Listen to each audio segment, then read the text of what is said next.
September 19th, 1944, Arracourt, France. 5 American Sherman tanks rolled into position as dawn broke over the muddy fields. Their crews could hear the rumble before they saw them.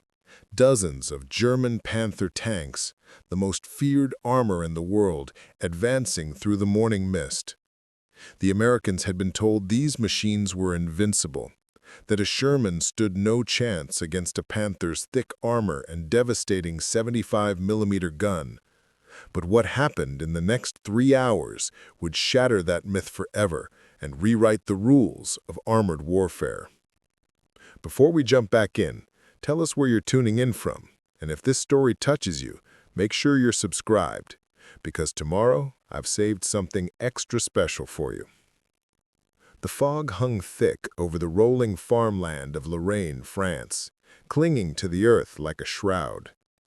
It was the kind of fog that swallowed sound, that turned familiar landscapes into alien territory. In the pre-dawn darkness of September 19th, 1944, the men of the 4th Armored Division's Company A could taste metal in their mouths, a mixture of diesel fumes, gun oil, and fear. Staff Sergeant William Patterson crouched inside the turret of his M4 Sherman tank, nicknamed Thunderbolt, his hands moving across the breech of the 76-millimeter gun with practiced precision. The metal was cold against his fingertips, slick with preservative oil that smelled faintly sweet and chemical. Outside, through the narrow vision slits, he could see nothing but gray mist rolling across the fields like an ocean wave frozen in time. The village of Arracourt lay somewhere to the east, a collection of stone houses and church spires that had changed hands 3 times in as many weeks, each exchange marked by fresh graves and burning buildings. "Radio check," Lieutenant Harlow's voice crackled through the intercom from the tank positioned 50 yards to their left, the static punctuated by the low rumble of idling engines. "All units report." One by one, the 5 Sherman tanks of the platoon called in: Thunderbolt, Iron Fist, Warhorse, Phantom, and Devil Dog. 5 tanks, 35 men. That was all that stood between the advancing German forces and a gap in the American line that could swallow an entire division. The weight of that responsibility pressed down on Patterson's shoulders like a physical thing, making it hard to breathe in the confined turret space. Patterson pressed his face against the periscope, the rubber eyepiece cool against his skin, straining to see through the soup. The world outside was reduced to varying shades of gray, lighter where the sky should be, darker where the ground met the horizon. "Gunner, you got anything?" "Negative, Sarge," Corporal Danny Foster replied, his eye pressed to the telescopic sight, his breath fogging the optics despite the cloth he'd used to wipe them clean moments before. "Can't see more than 20 yards. This fog is thicker than pea soup." In the driver's compartment below, Private First Class Tommy Hughes shifted in his seat, hands resting on the controls with the easy familiarity of a man who had driven this beast through mud, sand, and fire for the past 6 months. The Sherman's engine idled with a low, throaty rumble that seemed too loud in the pre-dawn stillness, each vibration traveling through the hull and into his bones. Every man knew the sound could give away their position, but shutting down meant potentially getting caught cold when the shooting started, and cold engines meant dead crews. The intelligence briefing the night before had been grim, delivered by a haggard captain with circles under his eyes like bruises. German Panzer forces, equipped with the latest Panther Ausf G tanks, were pushing hard toward the American positions, trying to exploit weaknesses in the line before the Allies could consolidate their advance from the beaches of Normandy. The Panther was a beast, 50 tons of sloped armor and firepower, designed with lessons learned from the Eastern Front where German and Soviet armor had clashed in apocalyptic battles. Its 75-millimeter KWK-42 gun could punch through a Sherman's frontal armor at distances exceeding a mile, turning the American tank into a tomb of twisted metal and burning flesh. Meanwhile, the Sherman's standard 75mm gun had trouble penetrating a Panther's frontal armor even at point-blank range, the rounds ricocheting off the sloped steel like stones skipping across water. The newer 76mm gun that Thunderbolt and two other tanks in the platoon carried was better, giving them a fighting chance at medium ranges if they could hit the right spots. But still, the odds were brutal, the mathematics of survival written in armor thickness and muzzle velocity. Army Doctrine, developed from bitter experience in North Africa and Italy, suggested it took 5 Shermans to knock out one Panther, and even then, you expected to lose 3 or 4 in the process. The Americans called it the Ronson lighter effect. Shermans lit up so fast when hit that tankers joked they were made to burn, named after the cigarette lighter company whose advertising slogan promised lights first time, every time. "Movement!" Foster suddenly hissed, his voice tight with tension. 11 o'clock! Through the fog! Patterson's heart kicked against his ribs like a frightened horse. He swung the periscope left, squinting through the optics, his pulse hammering in his ears. At first, he saw nothing but the shifting gray curtain, wisps of fog moving like living things in the pre-dawn air. Then, like ghosts materializing from another world, shapes began to emerge from the mist. Low, angular silhouettes, the distinctive sloped armor of Panther tanks, their profiles unmistakable even through the murk. 1, 2, 4, 7. Patterson kept counting, his mouth going dry, each number feeling like a nail in a coffin. 10, 15, 20. His mind tried to reject what his eyes were seeing because the numbers didn't make sense, because no sane commander would put 5 tanks against 20 of the enemy's best.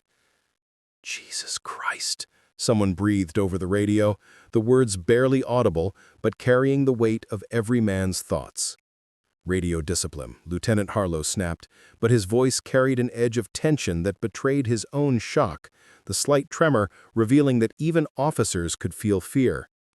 Patterson's mind raced through the calculations, running through every tactical principle he'd learned at Fort Knox, every lesson from the battles they'd survived. 20 Panthers against 5 Shermans. The math wasn't just bad, it was suicidal. Every instinct screamed to reverse, to fall back, to radio for support and let someone else handle this nightmare. But orders were orders, delivered in crisp military language that made it sound simple. Hold this position, observe enemy strength, delay their advance. They had to hold this position because intelligence needed to know the German strength, because the infantry 3 miles behind them needed time to dig in, because someone had to stand in the gap, even if standing meant dying. "All units hold fire," Harlow ordered, his voice steadier now, falling back on training when fear threatened to overwhelm. "Let them close. We need killing range." The Panthers advanced slowly, cautiously, their commanders likely as blind in the fog as the Americans, each vehicle moving with the deliberate care of predators in unfamiliar territory. They moved in a staggered formation, turrets swiveling left and right like the heads of hunting birds, searching for targets. The ground trembled with the weight of their advance, a physical sensation that traveled through the earth and into the Sherman's hull. 50 tons multiplied by 20 created a sound like distant thunder, a mechanical earthquake that made the Sherman crew's teeth rattle and their hearts pound. Inside Thunderbolt, Foster had his hand on the turret traverse wheel, tracking the lead Panther with mechanical precision born of hundreds of hours of training. "Range, 800 yards, he murmured, his voice carrying the flat affect of a man focusing every fiber of his being on a single task. "Still closing." Patterson felt sweat trickle down his spine despite the morning chill that made his breath visible in the turret air. 800 yards was long range for the 76mm gun, especially against the Panther's thick frontal armor, where the shells would likely bounce off like pebbles thrown at a castle wall. They needed the Germans closer, needed to see the vulnerable side armor or the engine deck where a well-placed round could punch through and wreak havoc. But letting them close meant gambling that the fog would hold, that the Americans could fire first before being spotted, that luck would favor the desperate. 700 yards, 600 yards, each moment stretched like taffy, time becoming elastic as adrenaline flooded Patterson's system. The fog began to thin, torn apart by the rising sun and the movement of so many tons of steel churning the air. Patterson could now make out details that made the Panthers real rather than abstract threats. The spare track links welded to the glacis plate for extra protection, turning already formidable armor into something approaching invulnerability from the front. The long barrel of the 75mm gun, capable of killing them from distances they couldn't effectively return fire. The commander's cupola, where German officers scanned the terrain with binoculars. In the growing light, he could even see the German tankers' heads as they peered from their hatches, young faces beneath helmets, men who probably felt as afraid as he did. Steady. Harlow's voice was barely a whisper now, as if speaking louder might give away their position. Steady. 500 yards, close enough to see the camouflage patterns painted on the Panther's armor, the tactical numbers stenciled in white. The lead Panther's turret began to swing in their direction, the movement slow but purposeful. Someone had spotted something, a glint of metal catching the weak dawn light, a shadow that didn't belong in the natural landscape, some sixth sense that warned of danger. Patterson saw the moment of recognition, saw the German commander's mouth open to shout a warning to his crew, saw the turret transverse speed up as the gunner acquired his target. "Fire!" Harlow screamed, the word cutting through the radio static like a knife. The world exploded into violence. Thunderbolt's 76mm gun roared, the muzzle blast creating a corona of flame that lit up the dawn like a miniature sun, temporarily blinding anyone looking in their direction. The recoil rocked the entire 30-ton tank backward on its suspension, and the sharp smell of cordite flooded the turret, acrid and choking. Patterson didn't wait to see if the round hit. Foster was already loading the next shell, his movements automatic, the brass casing clanging against the turret floor with a musical ring that would haunt his dreams for years to come. All 5 Shermans fired within 2 seconds of each other, the synchronized violence, the result of months of training together. Across the field, tracers and armor-piercing rounds cut through the thinning fog like horizontal lightning, each shot trailing fire and hope. The lead Panther's turret began to swing in their direction, but the angle was wrong, the armor too thick. But to their right, Iron Fist had found its mark. Its round punched through the side armor of a Panther that had turned slightly to adjust its position, exposing the vulnerable flank that Doctrine said to protect at all costs. The German tank didn't explode. That was Hollywood nonsense, the dramatic fireball that audiences expected but rarely happened in reality. Instead, white-hot metal fragments ricocheted inside the crew compartment at supersonic speeds, killing or maiming everyone within in a fraction of a second. The Panther rolled forward a few feet on momentum alone before grinding to a stop, smoke beginning to pour from its hatches as systems failed and fuel ignited. 1 down, 19 to go. The mathematics still looked impossible. Preparing and narrating this story took us a lot of time, so if you are enjoying it, subscribe to our channel. It means a lot to us. Now back to the story. The Germans recovered with terrifying speed, their training and discipline kicking in despite the shock of sudden ambush. Panther turrets swiveled with hydraulic smoothness, commanders shouting orders through their internal communications, gunners acquiring targets with the calm professionalism of men who had survived the Eastern Front. The first German round screamed as thunderbolt with a sound like ripping canvas, missing by inches and plowing into the earth 50 yards behind them. The impact threw up a geyser of mud and stone that rained down on the Sherman's hull, and Patterson felt the concussion through the metal walls. Move! Move! Move! Patterson roared, abandoning the careful fire discipline of ambush for the desperate tactics of survival. Hughes slammed the Sherman into gear, and the tank lurched forward, engine screaming as it redlined, tracks throwing up mud and great rooster tails. The key to survival wasn't armor. They didn't have enough of that to matter. It was speed, maneuverability, and the ability to present a moving target that forced enemy gunners to lead their shots and account for deflection. The Sherman tanks scattered like startled birds, each crew following the doctrine drilled into them during training at Fort Knox and refined through combat experience. Never sit still. Never give the enemy a stationary target. Use terrain, use speed, use anything to stay alive long enough to get that killing shot on vulnerable armor. Warhorse wasn't fast enough, or perhaps its driver hesitated a fraction of a second too long. The Panther that had been tracking it fired, and the 75mm round covered the 500 yards in less than a second, crossing the distance before sound could warn of its coming. The shell struck Warhorse's right track assembly, not penetrating the hull, but shredding the track and road wheels in an explosion of metal fragments. The Sherman spun violently to the right from the asymmetric drive, throwing its crew against the interior walls hard enough to crack ribs and split scalps, and ground to a halt, immobilized and helpless, a sitting duck waiting for the kill shot. "Warhorse is hit!" The radio call was panicked, the careful training forgotten in the moment of crisis. "Track's gone! We can't move!" "Bail out!" Harlow ordered, understanding instantly that a stationary tank was a dead tank. "Bail out now!"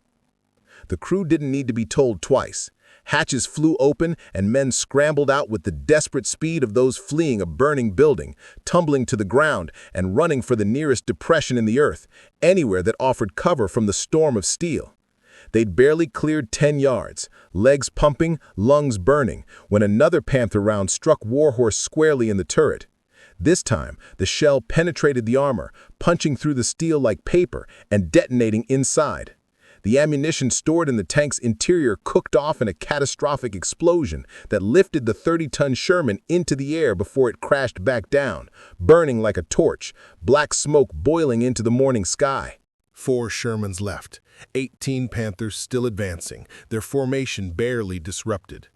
Patterson forced himself to focus, pushing away the image of Warhorse burning, refusing to think about whether the crew had all made it out. Panic was death. Hesitation was death. The only thing that kept you alive was training, instinct, and a bit of luck. "Target, 2 o'clock," he shouted, spotting a Panther that had momentarily lost situational awareness. "Range, 400 yards." Foster traversed the turret with practiced ease, the electric motors humming. "Identified! Fire!" The gun roared again, the confined space of the turret filling with smoke and noise. This time they had the angle, caught the Panther as it turned to engage Phantom, exposing its thinner side armor for just a moment. Thunderbolt's armor-piercing rounds struck just behind the driver's compartment, penetrating the armor and igniting the fuel tanks in a gush of orange flame. The German crew began bailing out immediately, professional enough to know when their vehicle was finished, uniforms smoking as they rolled in the grass to extinguish flames. 2 Panthers down. But the Americans were paying for every kill, the price measured in blood and burning metal. Devil Dog, attempting a flanking maneuver that Doctrine said was the best counter to superior frontal armor, had moved too far into the open, leaving the relative safety of their initial position. 3 Panthers concentrated fire on it simultaneously, their commanders recognizing the threat and coordinating their response with practiced efficiency. The first round missed, throwing up a fountain of earth 20 feet short. The second struck a glancing blow that tore away the Sherman's front fender and left the driver screaming with a broken arm, blood streaming down his face from where his head had struck the periscope mount. The third round, fired by a gunner who had survived Kursk and knew exactly where to aim, found the ammunition storage beneath the turret. The explosion was instantaneous and total, a fireball that consumed the tank from the inside out. One moment, Devil Dog existed as a 30-ton machine with 5 living men inside. The next, it was a ball of flame and flying debris, pieces of track and armor plates spinning through the air like shrapnel. There were no survivors, no dramatic escapes. 5 men gone in a heartbeat. their lives snuffed out before they could even process what was happening, leaving behind nothing but burning metal and memories. 3 Shermans, 16 Panthers. The mathematics of defeat stared them in the face. "Fall back to the tree line," Harlow ordered, his voice tight with stress, but still maintaining command authority. "We need cover." The remaining Shermans raced for a cluster of trees 200 yards to their rear, a thin belt of poplars that wouldn't stop a determined round, but would break up their silhouettes and make them harder to spot in the chaos. It wasn't much, spindly trees that war had already damaged, but it was something. Hughes pushed Thunderbolt's engine to its limit, the transmission whining in protest at the abuse, oil pressure gauges climbing into the red zone. German rounds followed them like hunting predators, churning up the earth in their wake, striking trees and sending splinters flying like shrapnel that pinged off the Sherman's hull. A round passed so close to Thunderbolt that Patterson felt the heat through the turret wall, the air itself seeming to burn from the shell's passage. Another clipped Phantom's rear deck, tearing away stowage bins and the spare jerry cans of fuel, which ignited in a brief flare of yellow flame before being extinguished by the tank's forward motion and the wind of its passage. They reached the trees and immediately began engaging again, commanders shouting coordinates, gunners searching for targets. From their new position, they had better angles on the Panthers' flanks and rear quarters as the German formation wheeled to pursue. These were the vulnerable spots Doctrine emphasized, where the armor was thinner, where a well-placed round could punch through and wreak havoc on the internal systems, turning superior machines into coffins. Patterson's crew fell into a rhythm born of desperation and training, each man moving with automatic precision. Foster acquired targets with mechanical efficiency, calling out ranges and bearings. The loader, Private Eddie Walsh, moved like a machine despite exhaustion setting in, slamming shells into the breach the instant it opened, his hands moving faster than conscious thought. Hughes positioned the tank, reversing behind cover after each shot, presenting the smallest possible profile, playing a deadly game of peekaboo with enemies who wanted them dead. Iron Fist scored another kill, its round striking a Panther's ammunition rack through the thin armor protecting the hull side. The German tank didn't burn, it simply erupted, the catastrophic detonation of stored shells blowing the turret clean off and sending it tumbling through the air like a child's toy, landing 50 feet away with a ground-shaking impact. Phantom followed up seconds later, catching a Panther commander who had exposed himself too far out of his hatch, trying to spot targets in the trees. The explosive round from Phantom's 75mm high-explosive shell turned the cupola into a death trap of fragmentation, and the Panther ground to a confused halt as its leaderless crew panicked inside. But the Panthers were adapting too, their commanders showing the tactical flexibility that made German armor so dangerous. They recognized they were facing a smaller force exploiting terrain and began to maneuver aggressively, attempting to envelop the American position. 4 Panthers broke off from the main group, circling wide to the north in a flanking maneuver that threatened to get behind the tree line and trap the Shermans against their own defensive position. "Harlow, you've got 4 breaking left," Patterson shouted into the radio, watching the movement through his periscope. "They're trying to flank." "I see them." Harlow's tank, Iron Fist, pivoted to meet the threat, its 76mm gun traversing to track the lead Panther. "Phantom, stay on the main group. Thunderbolt, with me." The battle devolved into chaos, the careful tactical planning of the opening ambush giving way to desperate improvisation. There was no grand strategy now, no carefully coordinated fire plans. It was instinct and reaction, each crew fighting its own desperate duel against enemies that outgunned them, trying to survive 1 minute at a time.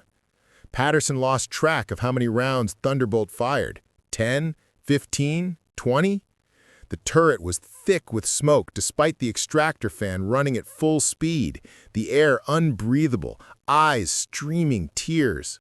Walsh's face was streaked with sweat and powder burns, his hands moving with mechanical precision despite exhaustion, muscle memory carrying him through when conscious thought began to fail.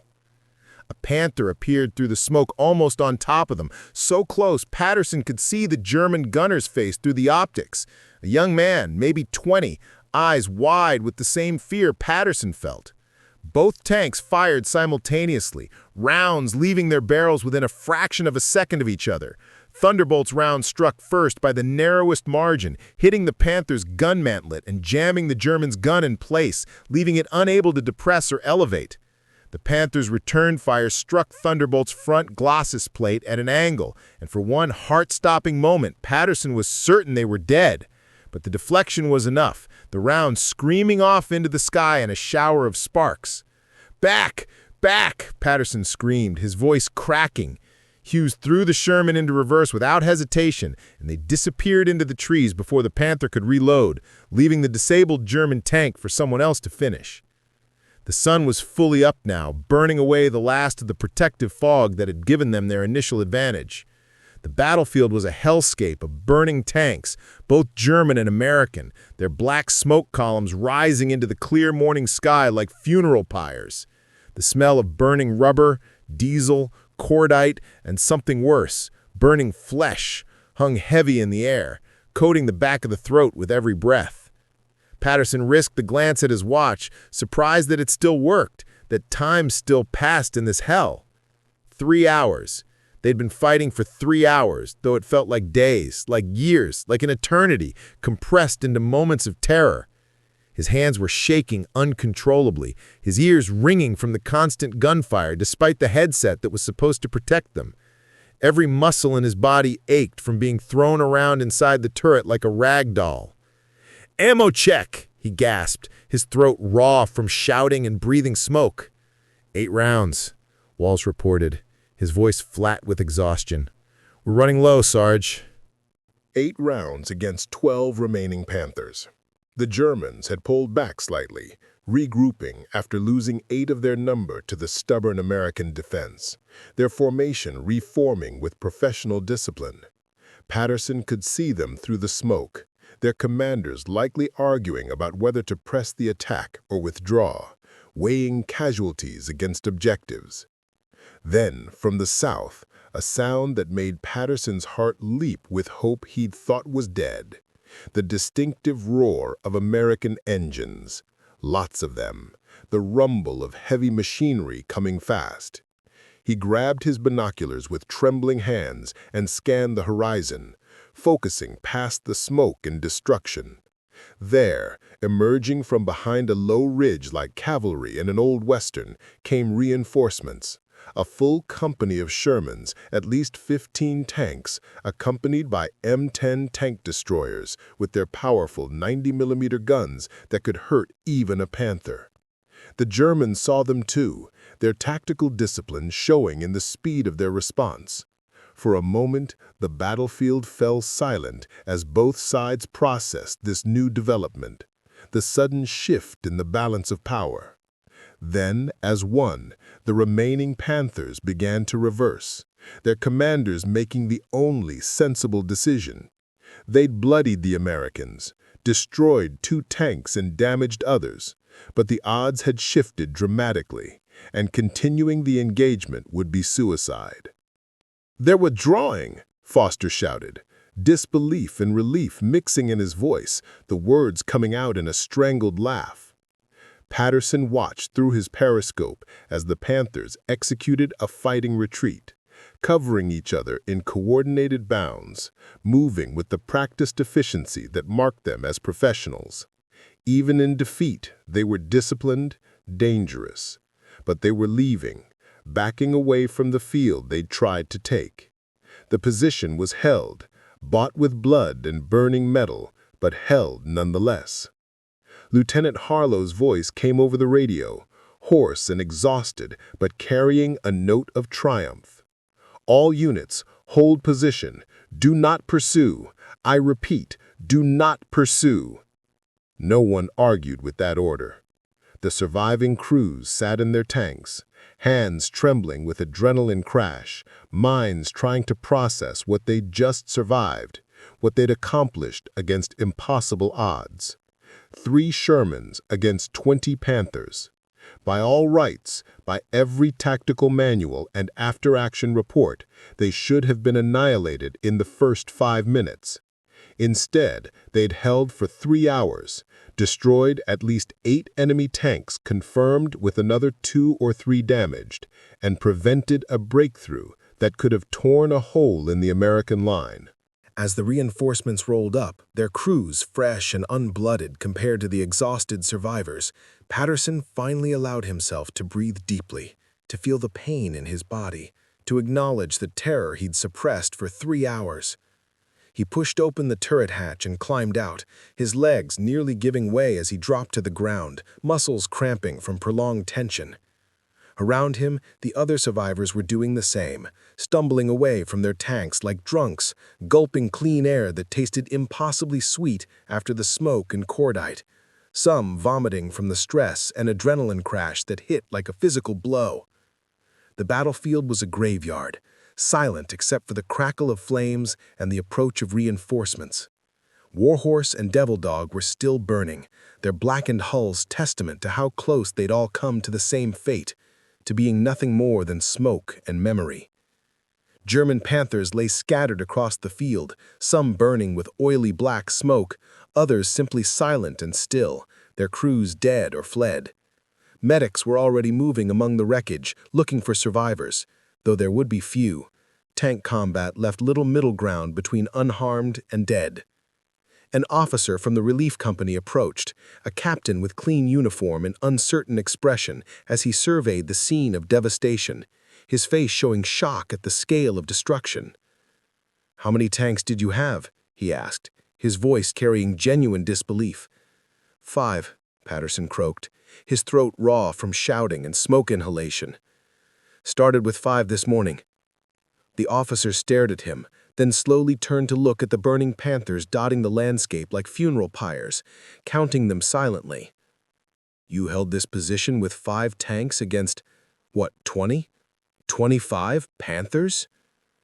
20 when they came out of the fog. Give or take a couple we might have miscounted. The officer shook his head slowly, as if denying what his eyes were showing him. That's not possible. Every report, every tactical analysis says Panthers are invincible in tank-to-tank combat, that Shermans can't compete. Patterson looked back at Thunderbolt, its armor scorched and dented by near misses, its paint blistered by the heat of passing shells, every surface telling a story of near death. Foster was sitting on the hull, head in his hands, shoulders shaking with either laughter or tears.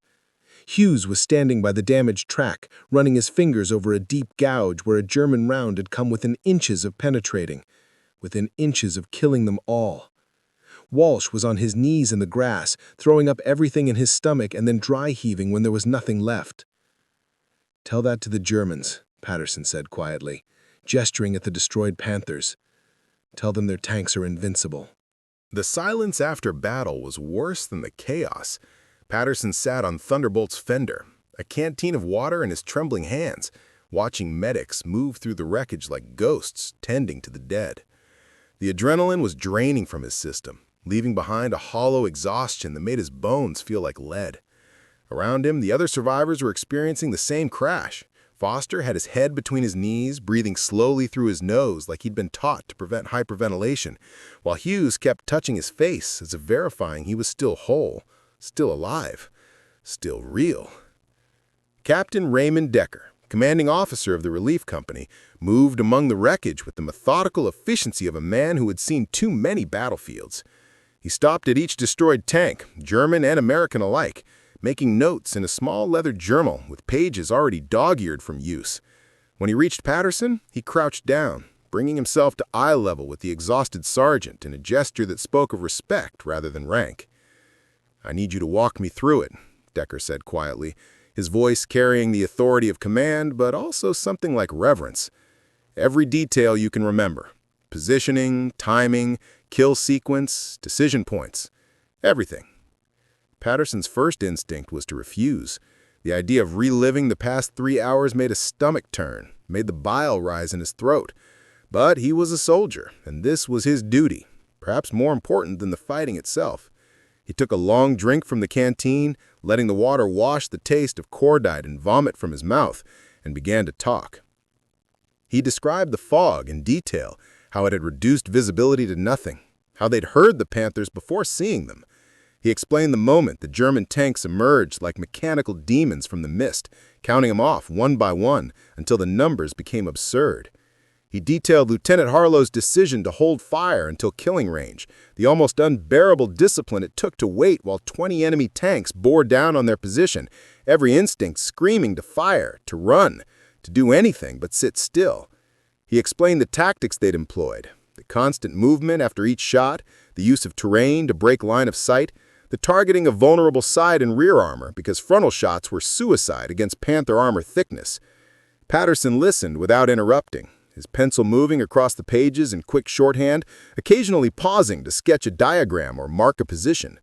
When Patterson finished, the captain sat back on his heels, studying the battlefield with new understanding, his eyes tracking from the tree line to the destroyed tanks to the positions where the Panthers had first appeared. "You targeted mobility first," he said. It wasn't a question, but a recognition of tactical sophistication. "Yes, sir. Warhorse got hit in the tracks before the Germans could penetrate the hull. We knew we couldn't go toe-to-toe with their frontal armor. That's suicide in a Sherman.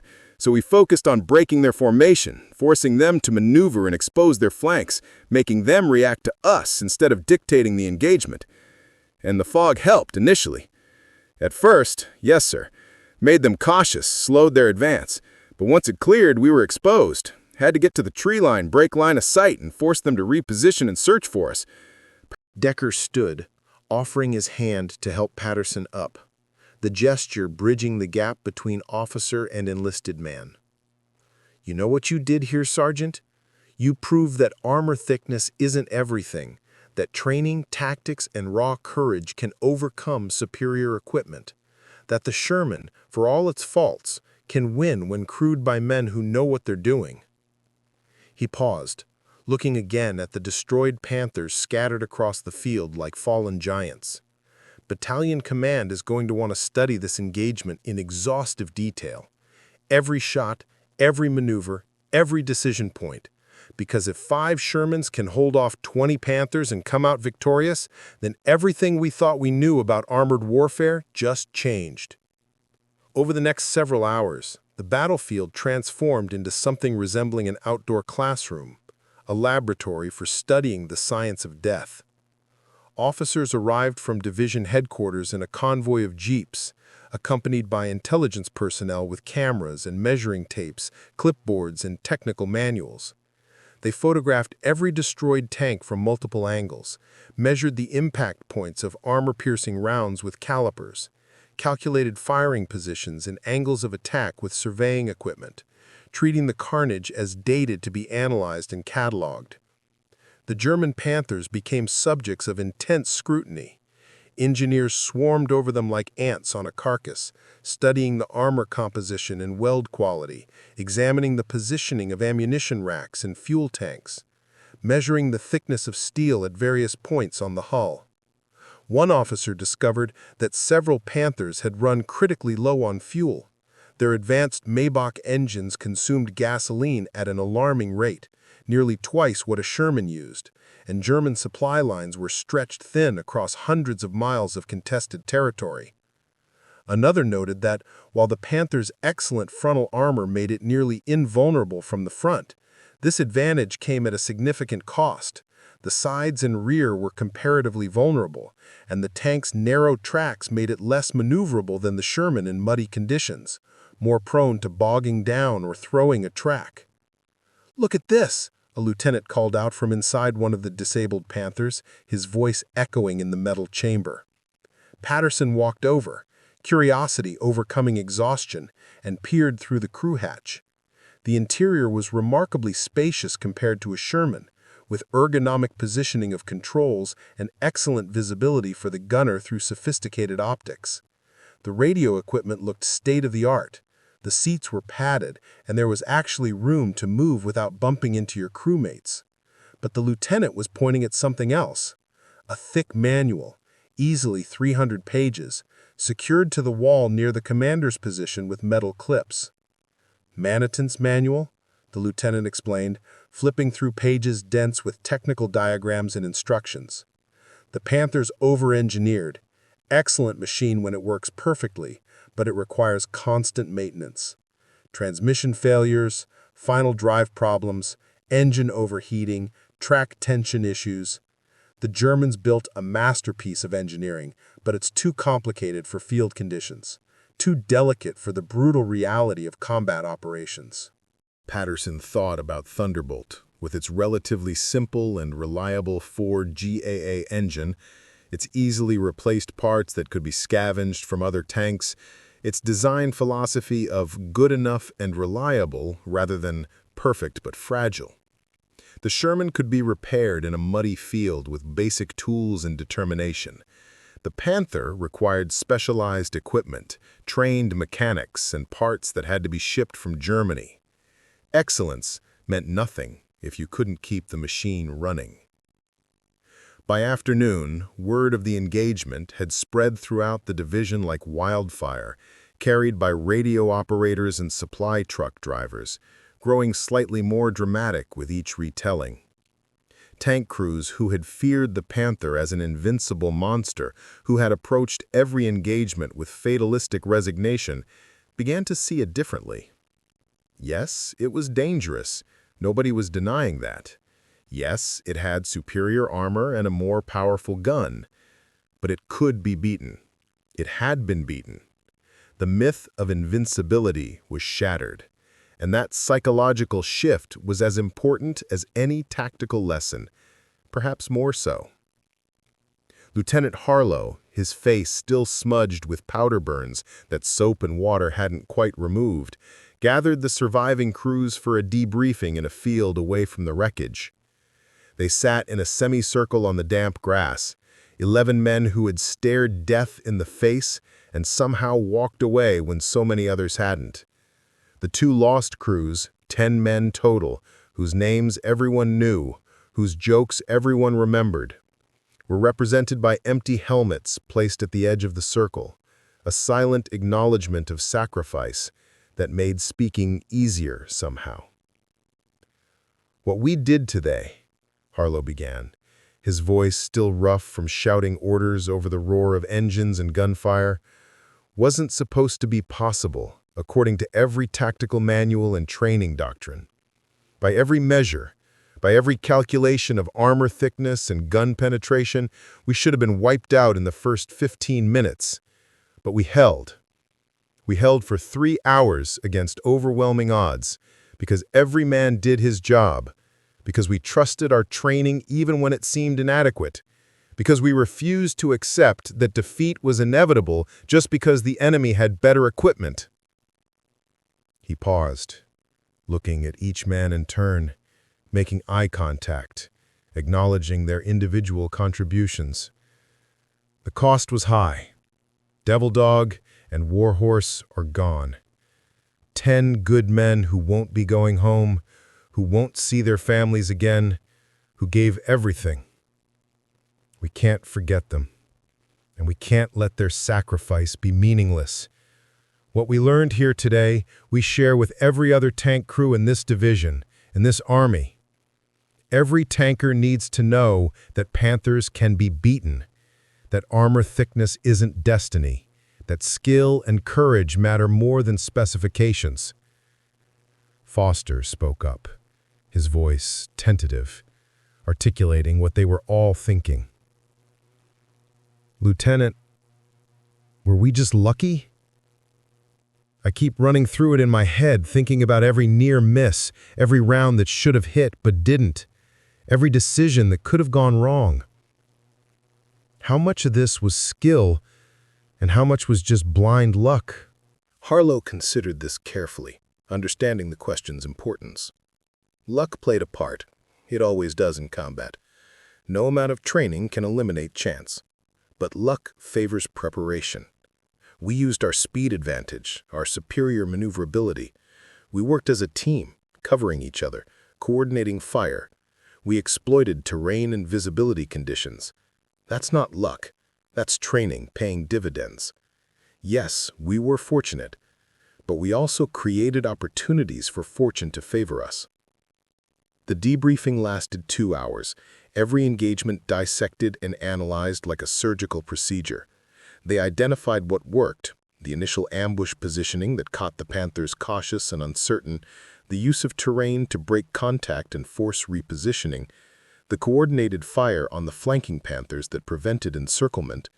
They acknowledged what didn't work: Warhorse's exposure when it should have displaced sooner, the momentary panic and loss of fire discipline when Devil Dog exploded, the near disaster when Thunderbolt almost got caught in a crossfire between two Panthers. As dusk approached, painting the sky in shades of orange and purple that seemed obscene given the day's violence, the division's Protestant chaplain arrived to conduct services for the fallen. The surviving crews stood at attention in their filthy uniforms, hands clasped in front of them or holding their helmets, while the chaplain read from the Bible in a voice that carried across the quiet field. They buried what remained of the crews near the tree line that had sheltered them during the battle, marked by temporary wooden crosses that would later be replaced by proper marble headstones with names and dates that reduced entire lives to a few carved words. Patterson stood before the graves as the sun set, wondering what he would write to their families when the time came. How do you explain that their sons and husbands died buying time for other units to prepare? That their sacrifice prevented a German breakthrough that could have cost hundreds more lives? That their deaths, however tragic and painful, had strategic meaning? The words felt inadequate before he even formed them, cheap comfort for an irreplaceable loss. That evening, back at the division's bivouac area, 10 miles behind the lines, where the sounds of war were distant and almost abstract, Patterson found himself unable to sleep despite exhaustion that went beyond physical tiredness. He sat outside his tent, smoking a cigarette he'd bummed from a supply sergeant, staring at the stars that looked the same as they had before the battle, indifferent to human violence. The night air was cool and clean, carrying the scent of pine and earth instead of smoke and death, but he couldn't shake the smell from his nostrils, couldn't stop seeing the flash of explosions when he closed his eyes. Can't sleep either? Hughes appeared out of the darkness like a ghost, carrying 2 tin cups of coffee that steamed in the night air. He handed one to Patterson and sat down on an ammunition crate that someone had left outside the tent. Keep seeing it. Devil Dog exploding, Warhorse burning, wondering why we made it and they didn't. What cosmic dice roll determined survival? Patterson took a sip of the bitter coffee, letting the heat burn his tongue, welcoming the sensation as proof of life. But asking myself the same thing. 6 feet to the left and that round hits us instead of missing. 1 second slower reversing from that last position, and we're the ones burning. There's no logic to it. No fairness. They sat in silence for a while, watching the distant glow of artillery fire on the horizon, where other men were dying in battles that would never be studied or remembered. The war continued, vast and indifferent to their survival or their trauma. Tomorrow, they would climb back into their tanks and do it again, and the day after, and the day after that, until the war ended, where they joined the men in the graves. I keep thinking about something my training instructor said back at Fort Knox, Hughes said quietly, staring into his coffee as if it held answers. Sergeant Kowalski. He told us that the Sherman was a death trap, that we were signing up to be cannon fodder for German guns, that they had better tanks and we'd just have to accept higher casualties and win through numbers. Said it was mathematics, not courage. He wasn't wrong about the equipment, Patterson replied. On paper, we shouldn't have won today. No, but he was wrong about the outcome. We won today. 5 against 20 and we won. We're still here. We survived. That's not the same as winning. Hughes shook his head with surprising vehemence. No, Sarge, we won. We held the position. We stopped their advance. We destroyed 8 of their tanks, maybe crippled a couple more. We accomplished the mission. That's winning, even if it doesn't feel like it. Even if it cost us too much. Maybe not the Hollywood version with parades and medals, but it counts for something. 3 days later, after mechanics had worked around the clock to repair battle damage and replace destroyed components, Patterson and his crew were back in action. Thunderbolt had been patched up. The gouged armor plates replaced with spares cannibalized from irreparable wrecks. The damaged periscope swapped out for a new one. Fresh ammunition loaded into the racks. Fuel tanks topped off. The maintenance crews had worked through 2 nights with minimal sleep to get the surviving tanks operational again, knowing that the division couldn't afford to lose any armor strength with the push toward Germany continuing. The psychological impact of Arracourt had already begun to spread through the division like a contagion of confidence. During the briefing for the next operation, conducted in a farmhouse requisitioned as a temporary headquarters, the division commander, Brigadier General Harold Pierce, referenced the engagement directly, something commanders rarely did with individual actions. "Gentlemen," Pierce began, his weathered face showing the strain of command, but also satisfaction. "You've probably heard about what happened at Arracourt 3 days ago.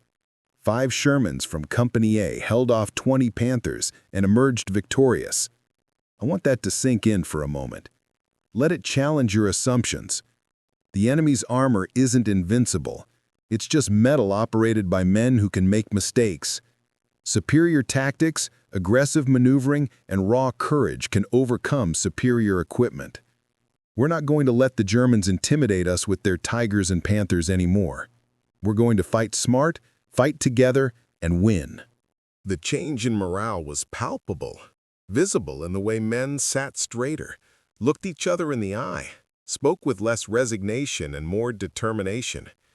Tank crews who had approached every engagement with fatalistic acceptance now showed cautious optimism, discussing tactics rather than just accepting orders. Intelligence officers began studying the engagement in exhaustive detail, preparing tactical bulletins that would be mimeographed and distributed throughout the European theater.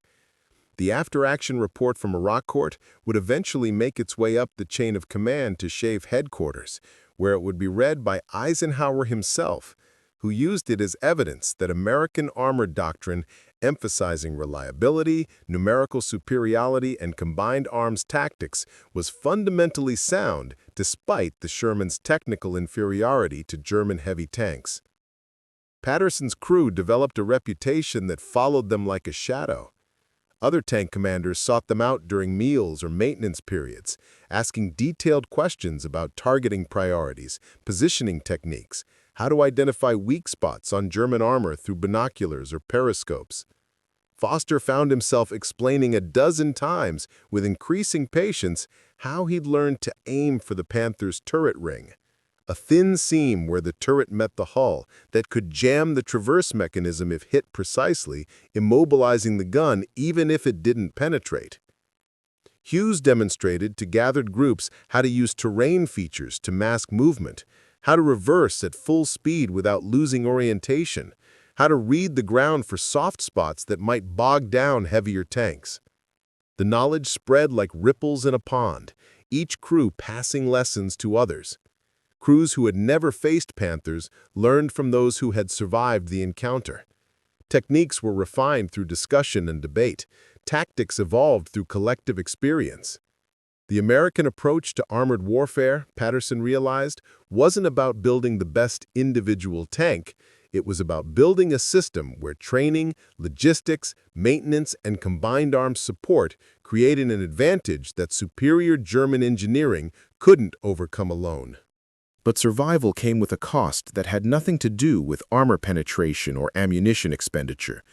Patterson noticed it first in himself, the way he flinched at sudden noises that reminded him of incoming rounds, the nightmares that jolted him awake, drenched in sweat and gasping for air, the inability to relax, even in supposedly safe areas where enemy fire couldn't reach.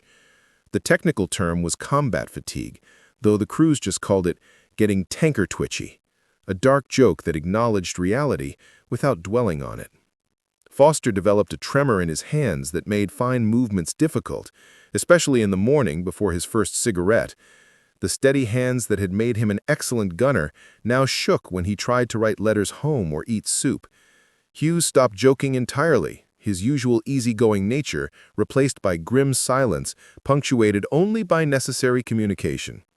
Walsh, the loader, began obsessively checking and rechecking the ammunition storage, convinced that a single misplaced shell would cause a catastrophic explosion like the one that had killed Devil Dog's crew, spending his free time rearranging rounds that were already properly stowed. The military had no real solution for this beyond rotation. Crews were supposed to be pulled from frontline duty after sustained combat operations, given time to rest and recover before returning to action. But the war's demands were relentless, and experienced tank crews were too valuable to spare when replacements were still learning which end of the gun fired. They kept fighting because there was no alternative, kept climbing into their Sherman, knowing that each mission might be their last, kept trusting their training even as their nerves frayed like old rope under constant tension. In late October, during a 3-day lull in operations, when both sides paused to regroup and resupply, the division received a visit from a delegation of war correspondents and military observers from the States. They wanted to interview the heroes of Arracourt, to document for the folks back home how American courage and ingenuity had overcome German steel and precision engineering. Patterson and Harlow were ordered to participate, both men finding the attention uncomfortable and vaguely obscene given what the attention represented. The lead correspondent, a newspaper reporter from Chicago named Arthur Winston, who wore a clean uniform and spoke in polished sentences, peppered them with questions clearly designed to produce quotable heroics for the morning papers. How did it feel to face down 20 enemy tanks? Were you afraid? What went through your mind when you fired the killing shot? Did you think about your families back home? What would you say to young men considering joining the Tank Corps? Patterson tried to answer honestly, choosing his words carefully. We were terrified every single second. Every instinct screamed to run, to get out of that tank and find a hole to hide in. But we had a job to do, and running wasn't an option. Would have meant death for the infantry behind us. We did what we were trained to do, what thousands of other tank crews do every day across Europe and the Pacific. There's nothing special about us. We just happened to survive long enough for the story to get told. The real heroes are the ones who didn't make it. Winston seemed disappointed by this answer, his pencil hesitating over his notepad, clearly hoping for something more dramatic, more patriotic, more suitable for headlines. He tried again, angling for better material. But surely you must have felt some sense of triumph, knowing you'd beaten impossible odds, proven American superiority? Harlow cut in, his voice hard with barely controlled anger. Triumph? 2 of our tanks were completely destroyed. 10 men died horrible deaths, burned alive or blown apart. Another dozen were wounded. Yeah, we stopped the German advance, and that matters strategically, but the cost was higher than any newspaper headline is going to mention, or any reader is going to remember. You want a story about triumph? Write about the crews of Warhorse and Devil Dog. They're the real heroes, not us. We just lived. The interview ended awkwardly, Winston packing up his notepad with obvious dissatisfaction, and Patterson doubted anything they'd actually said would make it into print. The war correspondents wanted clean narratives about good versus evil, American ingenuity and determination overcoming Axis aggression and tyranny. They didn't want complexity or ambiguity, didn't want to hear about the luck involved, the mistakes made, the fine line between survival and death. They certainly didn't want to hear about men who died because they zigged when they should have zagged, because chance determined outcomes as much as skill. But the military's intelligence apparatus had a very different agenda. The Army's Operational Research Group sent a team of analysts to interview every surviving crew member, to compile a detailed tactical study of the engagement that would inform training and doctrine. These weren't journalists looking for inspirational quotes. They were scientists and mathematicians trying to extract reproducible lessons from chaos, to find patterns in the violence that could be taught and replicated. Patterson spent an entire day with a major from the research group, walking the Arracourt battlefield, which had been carefully preserved as a study site, recreating the engagement in excruciating detail. The major had maps marked with every tank's position at 5-minute intervals throughout the battle, technical diagrams showing firing angles and armor penetration points calculated from impact evidence, weather data calculating visibility ranges in fog conditions at different times. He asked questions that seemed bizarre in their specificity, exactly how many seconds between shots, precisely what radio calls were made, what visual cues triggered which decisions. What we're trying to determine, the Major explained during a break, consulting his notes while Patterson smoked a cigarette, is whether this outcome was replicable or anomalous. Was this a perfect storm of favorable conditions that could never be recreated, or can we teach other crews to achieve similar results in similar circumstances? That's the difference between a lucky accident and a tactical innovation. The question haunted Patterson more than he wanted to admit. He thought about all the factors that had contributed to their survival. The fog that delayed German acquisition of targets by precious minutes, the terrain that provided just enough cover at critical moments, the Panthers' decision to advance cautiously rather than aggressively, the timely arrival of reinforcements before ammunition ran completely out. Change any one variable in that equation, and they'd likely have been annihilated. So how do you teach that? "I don't know if you can teach someone to do what we did," Patterson finally said, choosing his words carefully. Because so much of it was reacting in the moment, trusting instinct developed through experience, making split-second decisions that could have been catastrophically wrong but happened to be right. You can teach tactics and gunnery and maneuver principles in a classroom or on a training range, but you can't teach the intangible stuff, the crew coordination that develops from fighting together, the ability to stay calm when everything's falling apart, the willingness to hold position when every fiber of your being wants to run. That comes from somewhere else. The Major nodded thoughtfully, making more notes. That's valuable data in itself. It suggests that crew cohesion and combat experience are as important as technical training, perhaps more so. The longer a crew fights together and survives, the better their odds of continuing to survive. Unfortunately, that creates a catch-22 situation where the crews who need experience most are least likely to survive long enough to gain it. The conversation shifted to equipment and potential modifications. The Major wanted Patterson's opinion on whether the Sherman's design should be modified based on lessons from Arracourt, whether throwing more resources at a technical solution could improve crew survivability. Patterson considered this carefully, thinking about the trade-offs and limitations. "If I could change one thing," Patterson said slowly, "it would be ammunition storage location and protection. Right now, the rounds are stacked too close to where enemy shells enter the tank. One penetrating hit often sets off the whole magazine, causing catastrophic explosions like what killed Devil Dog's crew. If we could store ammo in water-jacketed compartments with blowout panels that channel explosions upward instead of into the crew space, maybe fewer tanks would explode when hit. Maybe more crews would survive to bail out." The Major made extensive notes, his pencil flying across the page. That's actually being implemented in newer production models based on exactly this kind of field feedback. The M4A3E8 variant will have wet ammunition storage and improved armor thickness. Should start reaching frontline units by early 1945, though production is ramping up slowly. Will it be enough to face Panthers and Tigers on equal terms? Against Panthers and Tigers in a straight one-on-one fight? Probably not. The armor and gun advantages are too significant. But combined with improved tactics like what you demonstrated here, better crew training, air support, artillery coordination, and numerical superiority, it shifts the overall odds in our favor. We win through systems, not individual superiority. As November arrived, the weather turned brutally cold and wet. Cold rain fell constantly for days at a time, transforming the battlefield into a quagmire of mud that bogged down both armies and made every movement an ordeal. Tank operations became nightmarish exercises in mechanical endurance as engines struggled with the cold temperatures. Tracks churned through knee-deep muck that clutched at them like hands, and crews froze despite every layer of clothing they could wear. Thunderbolt's crew adapted to the miserable conditions with the stoic resignation of men who had survived worse, who knew that discomfort was infinitely preferable to death.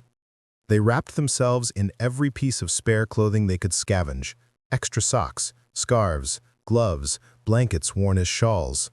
They heated ration cans on the engine manifold, the only source of warmth available, eating half-cooked food that was at least hot. They learned to sleep in cramped positions that minimized contact with the tank's freezing metal interior, positions that left them stiff and aching but avoided frostbite. During this period, Patterson received letters from home for the first time in weeks, the mail having finally caught up with their rapid advance. His mother wrote about her work at a munitions factory, the long shifts and quotas, about rationing and war bond drives, and the Gold Star flags appearing in neighbors' windows, marking families who had lost sons. His younger brother, who had just turned 17 and was filled with patriotic enthusiasm, was eager to enlist the moment he was eligible and kept asking if Patterson could put in a good word to get him assigned to an armored unit, to serve together like brothers in the movies. Patterson read that line 3 times, feeling his chest tighten with emotions he couldn't name. He carefully folded the letter and put it away in his jacket pocket, against his heart. That evening, by the light of a flickering candle in his tent, he wrote a response that was probably harsher than necessary, probably unfair to his brother's youthful idealism. He told his brother in blunt terms to stay in school, to wait until the war was over, to find any excuse to avoid combat. He described what it felt like to watch friends die, to live with the knowledge that survival was mostly luck, regardless of skill, to carry memories that would never fade no matter how much time passed. He described the smell of burning men and the sound of screams over the radio and the sight of empty boots next to graves. He sealed the letter, then immediately regretted writing it with such brutal honesty. His brother deserved to make his own choices, to serve his country if that's what he wanted, to be treated as a man rather than a child to be protected. But Patterson couldn't shake the image of his little brother climbing into a Sherman, couldn't bear the thought of him experiencing what had happened at Arracourt, couldn't stomach the idea of writing their mother to explain that both her sons wouldn't be coming home. December brought the German Ardennes offensive, the massive surprise attack through the Belgian forests that would become known as the Battle of the Bulge. The 4th Armored Division was pulled from Lorraine and sent north in forced marches to help relieve the besieged American garrison at Bastogne, surrounded and outnumbered but refusing to surrender. Thunderbolt and its crew participated in the relief operation, fighting through brutal winter conditions against determined German resistance, making their last major offensive of the war. The lessons learned at Arracourt served them well in the frozen forests of Belgium. When they encountered panthers in the snow-covered woods, Patterson's crew didn't panic or freeze. They maneuvered using trees for cover, they coordinated with supporting infantry who could spot for them, they targeted weak points with disciplined fire instead of wasting ammunition on impenetrable armor. They survived engagements that would have destroyed them months earlier, not because their tank had improved or they'd received better equipment, but because they had improved, because experience was its own form of armor. On December 26th, when the relief column finally broke through to Bastogne after days of brutal fighting, Patterson saw something that crystallized everything he'd experienced over the past 3 months of combat. A group of paratroopers from the 101st Airborne, haggard and exhausted from days of siege warfare, emerged from their defensive positions to greet the arriving armor. One of them, a sergeant with a bandaged head and 1,000-yard stare, walked up to Thunderbolt and placed his hand on the hull like it was something holy. "Thought you boys weren't coming," the paratroopers said, his voice hoarse from yelling orders and breathing cordite smoke. "Heard the Germans had you stopped cold." "Had to fight our way through half the German army," Patterson replied from the turret, looking down at the soldier who had held impossible odds. "But we don't quit. Neither do you, apparently." The paratrooper looked at the Sherman, its armor scarred by countless hits that hadn't quite penetrated, its paint scorched by near misses, its tracks worn nearly smooth from hundreds of miles, and then at the crew's faces, which bore the unmistakable marks of prolonged combat stress that he recognized in his own reflection. "You look like hell," the paratrooper observed, with the brutal honesty of soldiers. Patterson laughed, the sound surprising him after days of grim silence. It felt good to laugh, felt human. "You should see the other guys. Germans look worse than us." That night, as Thunderbolt sat in defensive position on the outskirts of Bastogne, engine idling to keep it from freezing solid, Patterson reflected on how far they'd come from that September morning at Arracourt. They'd proven that inferior equipment could overcome superior machines through skill and determination and courage. They'd survived odds that should have killed them a dozen times over, odds that had killed others just as skilled and brave. They'd lost friends and gained scars, both physical and psychological, that would never fully heal. But more than that, they'd learned something fundamental about warfare that no textbook or training manual could fully convey, that weapons were just tools, but people were the actual weapon system. The best tank in the world was useless with a poorly trained crew who panicked under fire. A mediocre tank with an experienced, cohesive crew who trusted each other absolutely could achieve what looked impossible on paper. The war would continue for another 4 months of grinding combat. Thunderbolt and its crew would fight their way across Germany, would participate in the Rhine crossing, would witness the death of the Nazi regime. They would survive, though not unscathed. Hughes would lose 2 fingers to frostbite that turned gangrenous. Foster would take shrapnel in the leg during an artillery barrage. Walsh would be hospitalized for severe combat fatigue. But they would survive when so many others didn't. And decades later, when military historians studied the European campaign, trying to understand how American forces overcame German technical superiority in armored warfare despite inferior equipment, they would return again and again to the engagement at Arracourt. 5 Shermans against 20 Panthers. A battle that shouldn't have been won according to every tactical calculation, but was won anyway through factors that couldn't be reduced to armor thickness or gun caliber. Patterson kept a photograph from that day, a grainy black and white image showing Thunderbolt after the battle, its crew sitting on the hull, exhausted but alive. Behind them, smoke rose from destroyed Panthers, testimony to what determination and training could achieve against impossible odds. The photographer had caught them in an unguarded moment, before they could compose their faces into expressions appropriate for heroes. He showed it to his grandson years later, when the boy was old enough to ask what war was really like, beyond the sanitized versions in history books. "This is the day we learn that courage matters more than armor," Patterson said, his voice carrying the weight of years. "That people, not machines, win wars. That sometimes the impossible is just the difficult that hasn't been attempted yet. That survival sometimes requires you to do things that seem insane until they work." The grandson studied the photo with youthful intensity, taking in the battered tank, the exhausted faces, the battlefield littered with wreckage that represented both victory and loss. "Were you scared, Grandpa?" Patterson smiled sadly, remembering the taste of fear so clearly even after decades. "Every single second, from start to finish. But we did it anyway. That's what courage actually is. Being absolutely terrified and doing your duty regardless because other people are counting on you." The Battle of Arracourt entered military doctrine, studied at West Point and armor schools around the world for generations.